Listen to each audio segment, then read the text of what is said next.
E olha só, um conselhinho no início do dia. Sabe o que é isso? Isso é um beija-flor roncando. Está dormindo roncando. Beija-flor roncando. É, agora, esse beija-flor tem direito de roncar. Todo beija-flor tem direito a roncar, porque ele beija a flor. Você não tem direito a roncar, porque você não beija a flor. A flor está do teu lado. Você não toca na flor, não cheira na flor, não beija a flor, não está nem aí para a flor. Aí a flor manda o cotovelo em você, diz, vai roncar em outro lugar. A flor te expulsa da cama. Porque, meu amigo, todo indivíduo que beija a flor pode roncar à vontade. À vontade. A flor diz ronca. Digno é o beijador. Você beijador do seu ronco. Então, mulher reclama de ronco de beija-flor que não beija a flor. Aí, quem não beija a flor não pode roncar. Mas quem beija a flor está liberado.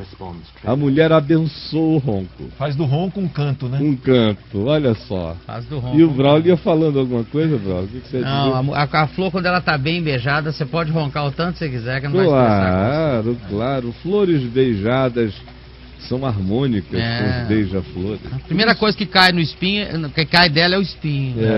Acaba tudo. Só assim. Pétalas. E o beija-flor ronca em paz. Eu nunca uma mulher me procurou e me disse, meu marido é um amor, carinhoso, é isso, é aquilo, meu Deus, gosta de mim, chega e tal. O problema dele é que ele ronca. Nunca ouvi. Nunca ouviu? Não. Geralmente, só reclama do ronco quem tem outras reclamações. Não é beijada. Aquela cuja flor não é beijada. Tá intacta, né? Tá lá. Doida para polinizar alguma coisa. Exalando cheiro, hormônio. Pétalas ao léu. Beija-flor vai beber. Vai beijar Brahma, beijar Antártica, beijar qualquer coisa, menos a florzinha dela.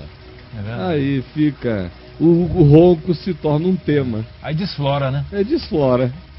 Não deflora, desflora. Bom dia, Braulio. Se demorar muito, ela se desflora, vem uma abelha. É um Szinho que faz a diferença. Faz a diferença, muita uma coisa sinuosa. É isso aí, garoto. É sinuosa a coisa.